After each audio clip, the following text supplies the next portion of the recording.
don't know if the mic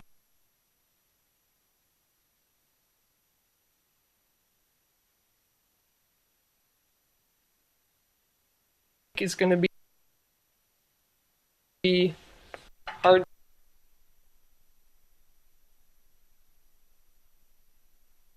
to hear or what. I'm not sure how far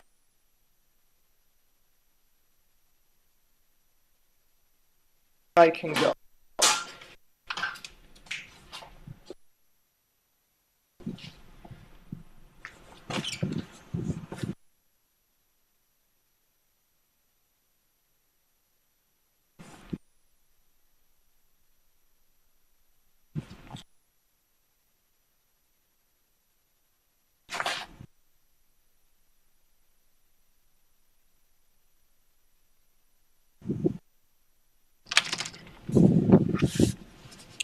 So, this is outside of the house.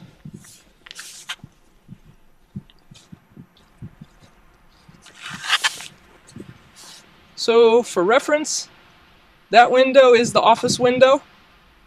That's the window at the bottom of the stairs, and that's the door that goes into the basement from the outside. And the window up above it is the one where Alice likes to sit and sit in the sunshine. And then she watches me and watches for Rusty and Iris and the wild owls, things like that.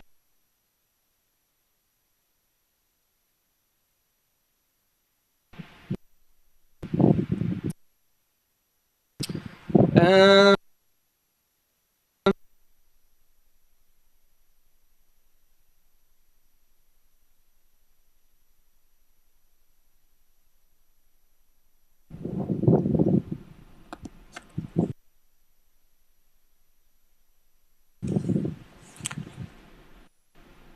Sorry, I'm cutting in and out. I'm sure it's the wind. But this ladder is what goes up to the door.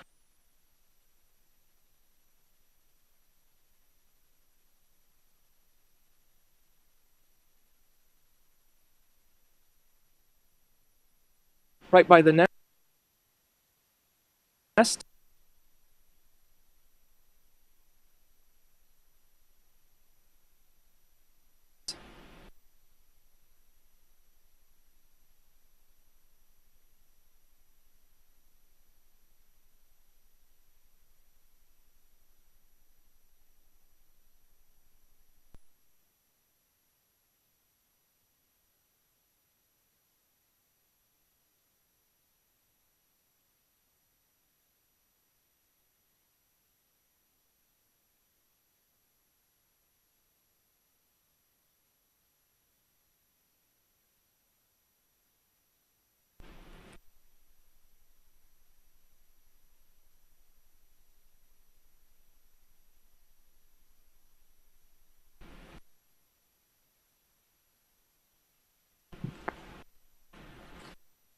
We have a great big door that we can get a bobcat in to take out the gravel on the floor if needed.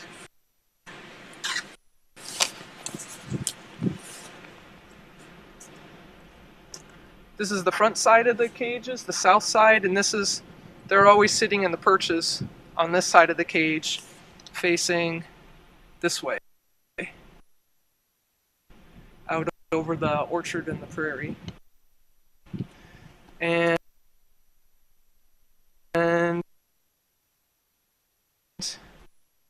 that little thingy over there is the entrance door to the flight.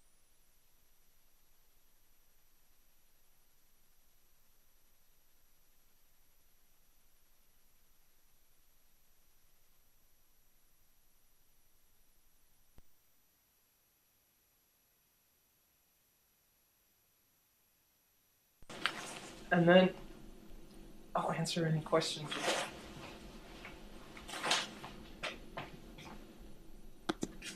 Okay. We'll go back in the office. Oops.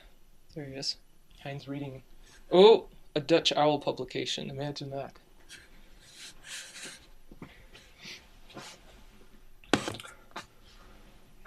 Yes, it's much warmer inside than outside. Could I do it all over again? Maybe when it's not windy. Where are Rusty and Iris now? Look.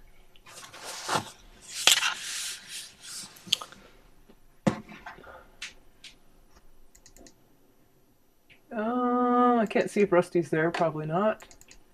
Iris is still sitting on her side perch in the flight cage. And Rusty's not at the other end, so he must be somewhere in there.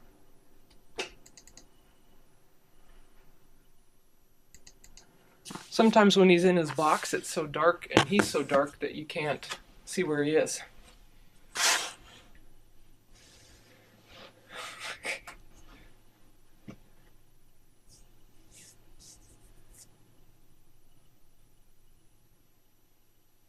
Do I expect eggs soon? If they're going to lay eggs, it's probably going to be late January or sometime in February. So, not too soon. Any other questions? Or did you get some of your curiosity satisfied now?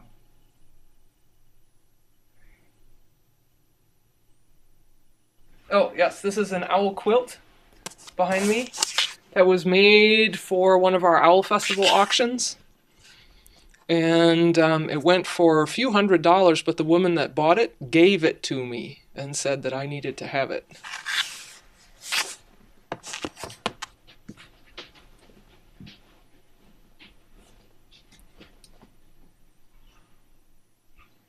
Yes, very nice gift.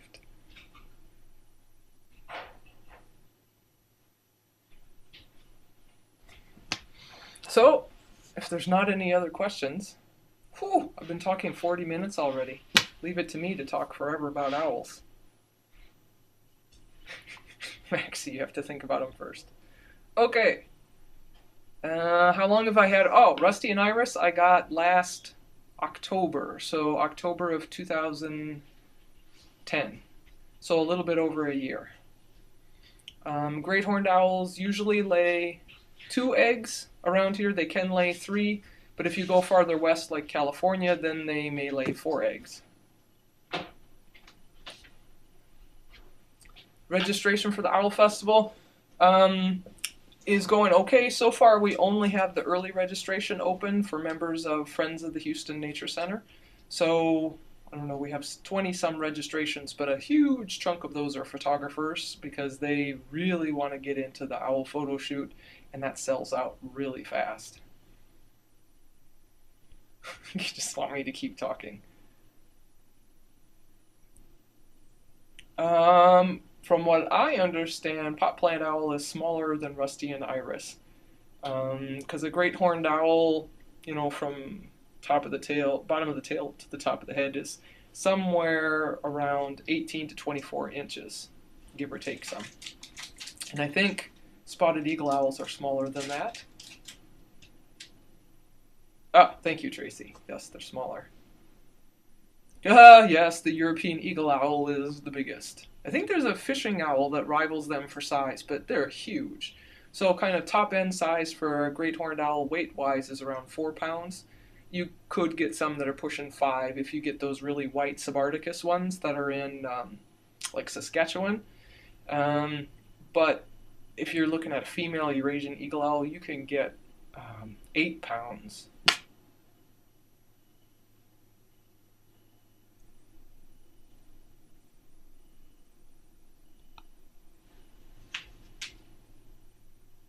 Oh, Rusty and Iris don't go after the mice in their cages because they're too well fed. Alice is the same way. People say, oh, you have an owl in your house, you must not have mice. She's not skinny enough to think about hunting. So as far as all of them are concerned, mice are pure entertainment. And that's how parents get their offspring to hunt also. is they stop feeding them. So they get hungry. They've got the basic hunting instinct, but they have to have motivation, and hunger is the motivator to actually kill things.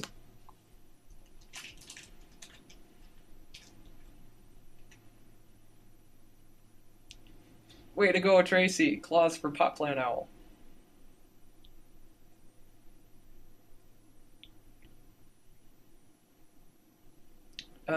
I can hold Alice. Um,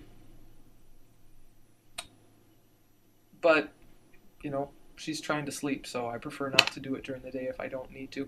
I've got a glove that I put on my hand that I use. I don't have to, but it's easier for her and it's easier for me. She doesn't grab when she stands on the glove, she just kind of balances on the ball of her foot, but it's still easy for her to scratch me. Yes, I do talks at the Nature Center and elsewhere for groups of people.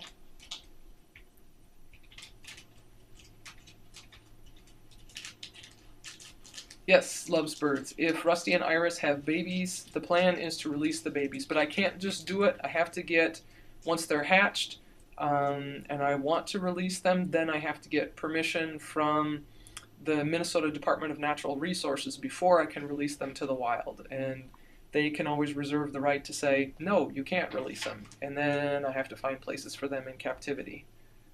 And it would be good to keep some of them in long-term captivity for my vocal study, because then I can look at the long-term stability of their hoots. Does it stay the same for their whole entire life?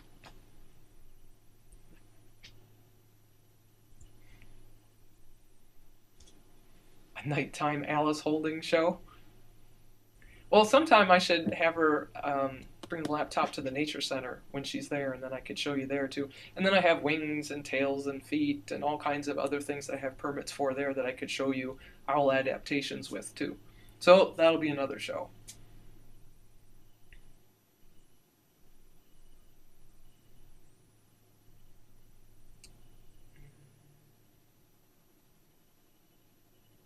Yeah, captive human imprint female great horned owls can be very dangerous because they're not scared of people and they're very strong. And in talking to folks in England, who there you can have an owl for a pet, and there's a lot of breeders, and so even the zoos and there are some owl centers. They have a lot of different species. Like I think the World Owl Center has about 40 different species of owls. So they're working with owls from around the world, and they'll all say that the great horned owls are the meanest of all of them. So a lot of, or some rehab facilities will not place a human imprinted female or a human imprint great horned owl because they can be so mean and they're not scared of people. So they definitely do have the potential to injure people. Does Alice keep me awake at night? Not so much, because when she's hooting, it's communication. She's not just hooting to hear herself hoot. Um, but sometimes she will do, if she hears us moving in bed at night, she'll hoot like, hey, pay attention to me. And sometimes if she just plain wants attention, then she'll do this, a really loud double squawking sound to, I think, wake us up and say, hey, come, give me attention. Whoa, Maxie, how can you spread word about the International Festival of Owls? Good question. I'm doing anything I know, but if you tell other people, that's great. You're welcome. I enjoy doing this stuff with the owls because I wouldn't be doing it otherwise. It just wouldn't be worth it if I didn't enjoy it.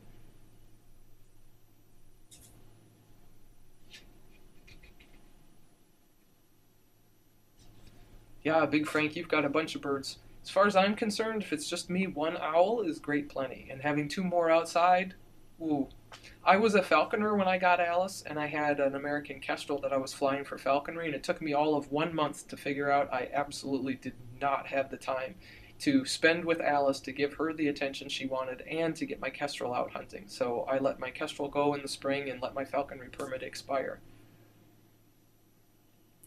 They just have one brood of offspring per year because it takes so long to raise them. So imagine you're laying eggs the end of January, the beginning of February, and those young aren't independent until August, September, or maybe October. It takes a long time to raise young great horned owls.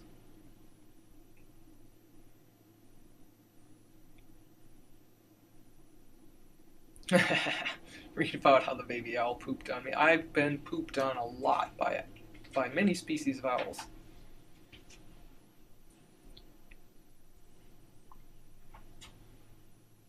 12 education birds. That's a lot. You need a lot of cages and a lot of space and a lot of food to keep 12 birds.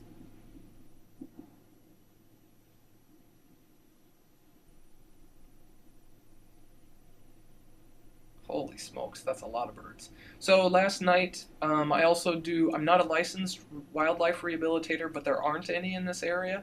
So I'm kind of the only one that really knows about raptors. So if there's an injured bird of prey, then I'm usually the one that gets called, and then I coordinate transport, and I have volunteers to help out. So last night there was a injured bald eagle in the southeastern part of our county, and so that got brought to the nature center. And I was really lucky because one of my raptor transport people is a falconer, and she happened to be at the nature center when the bald eagle came in, and so she brought it up to St. Paul, which is our closest rehabilitator here, which is 2.5 hours away, and she delivered it today. But unfortunately, that one looked like it had a really bad elbow joint injury, a compound fracture right at the joint, so they may not be able to save it. Even though it was a fresh injury and he was in really good flesh, he wasn't emaciated and hadn't been injured that long, but I don't know if they'll be able to save it.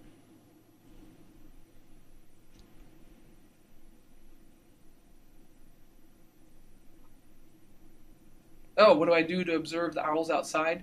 The wild ones, basically, I just go to sleep at night, and if I hear them, open up the window, stick the recorder outside. I do have some night vision, but it's really hard to see them because in the pine trees there's all the needles, and even in the other trees there's branches. And if there's needles or branches or anything in between you and the owl, any infrared light that you use with the night vision just reflects on the closer object, so you can't see the owl very well. So I mostly just listen to the wild owls.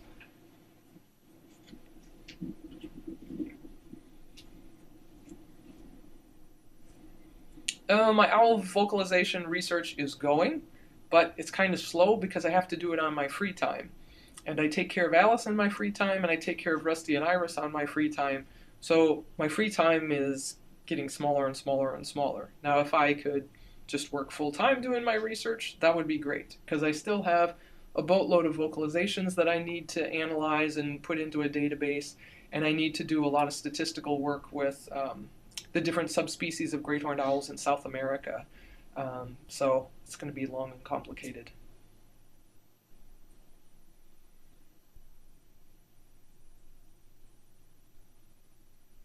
Yep, I'm definitely going to publish my research. So I've got one paper published already.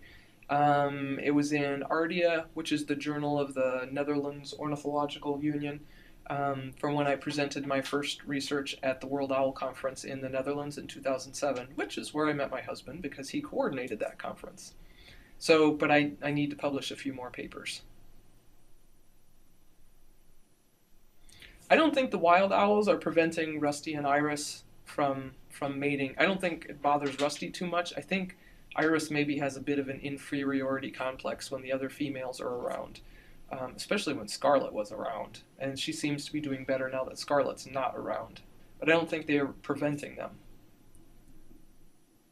What makes Iris and Rusty do that quacking sound? That is a vocalization that I don't understand. Alice does it too, and they don't do it often, so it's really hard to figure out what the context is. So I really don't know. So anytime you hear those, please post it to my blog so I can get more and more and more observations and try and figure out what that means, because I really honestly don't know. Iris hasn't laid eggs since I've had her, and she hasn't laid eggs in captivity. She was in captivity for a few years before I got her, so no eggs yet. And hopefully, if she lays eggs, they should be fertilized for as much as those two are copulating every day. Scarlet is now half a mile west of us, and she has her own mate over there, so she doesn't come into our yard anymore. Thank goodness. Yeah, Rusty's a little grunting in his nest. Alice makes a grunting sound too, but her voice isn't as hoarse, so it doesn't sound as much like a pig as Rusty. But so that grunting vocalization is only given when they're digging in the nest or when there's going to be a food transfer. So Alice will do it if she's standing on her food during breeding season. Sometimes she'll do her little call, but it's not quite as piggy sounding as Rusty's.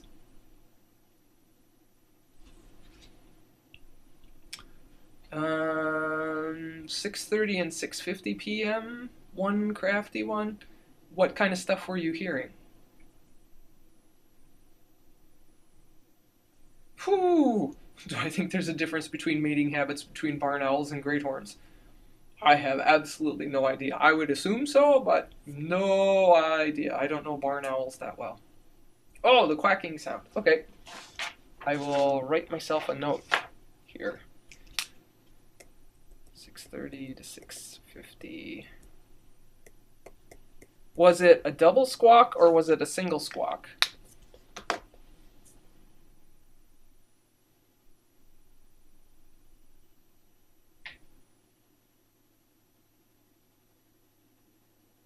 It's nice to have this long delay between what I'm saying and what I see you typing.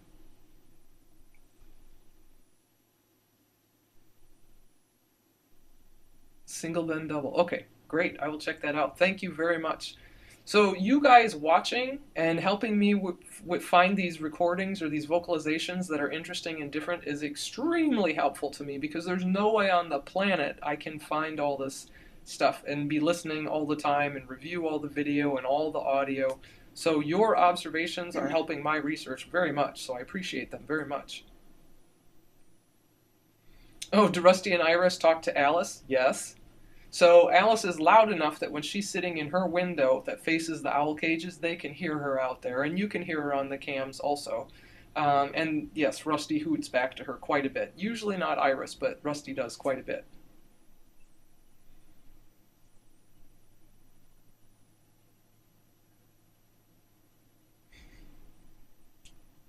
Usually they don't make any sound when they throw up a pellet. It's usually just this kind of a, their throat comes out and then they just, and it just plops out without any sound.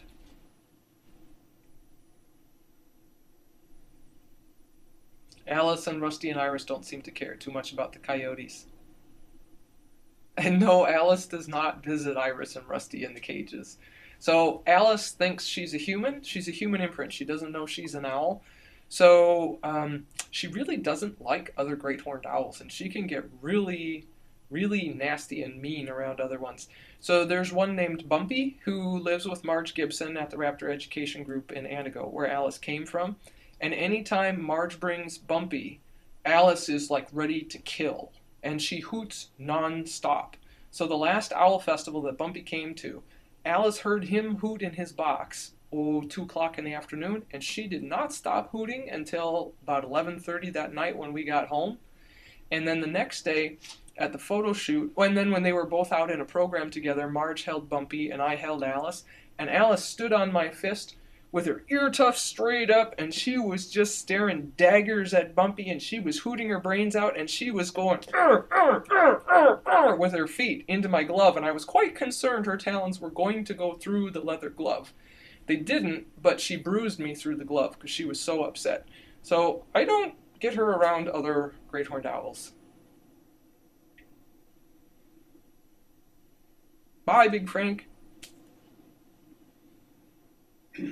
Okay, I think I'm going to sign out too before I run out of juice on Hein's laptop here. So I'll do another one another time, and we'll talk about some other stuff. So, oh. Does Alice fly around the house freely? Well, you have to remember Alice doesn't fly. So, no on the flying, but she does have free run of most of the house. Not the basement, not the bedroom. Those are important things. Okay, see you later. Bye.